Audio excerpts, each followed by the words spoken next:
The depths below. The tales of the Ambershade Caverns were whispered in low tones among the local cavers, a labyrinthine network of submerged passages, where light dared not linger and waters ran deeper than the sun's reach. It was said that those who ventured too far often failed to return, swallowed by an insatiable darkness. Despite the warnings, or perhaps because of them, Leah and her diving partner, Tom, were drawn to the enigmatic allure of Ambershade. Equipped with their diving gear, powerful torches, and a resilient sense of adventure, they descended into the caverns gaping maw one overcast morning. The entry was a narrow slit in the earth, barely wide enough for a person clad in diving gear to squeeze through. As they submerged into the chilly waters, a sense of claustrophobia immediately set in, the rock walls pressing close, as if ready to collapse and entomb them. The further Leah and Tom swam, the more the passage constricted. Their torches flickered across ancient limestone formations, casting long eerie shadows that danced with every pulse of their fluttering lights.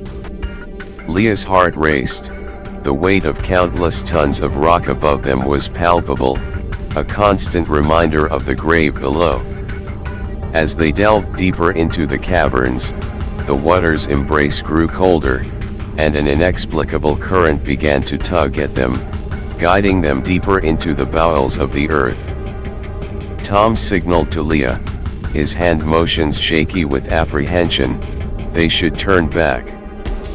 But as they attempted to retreat, they found the current strengthening, inexplicably pulling them back.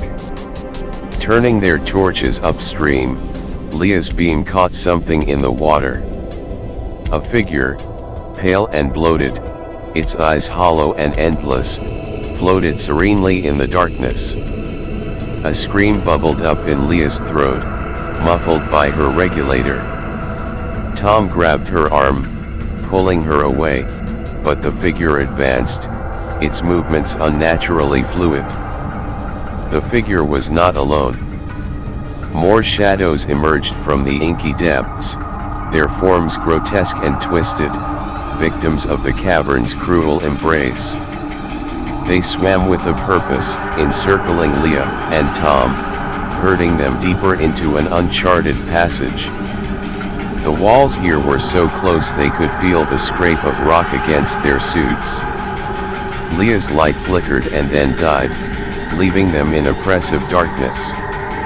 Tom's torch was all that held the shadows at bay, but it too began to dim, his battery drained faster than it should have.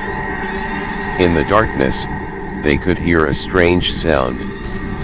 A soft, sibilant whispering, as if the cave itself was speaking in the tongues of those it had claimed. Their breaths quickened, clouds of bubbles racing to the rock ceiling.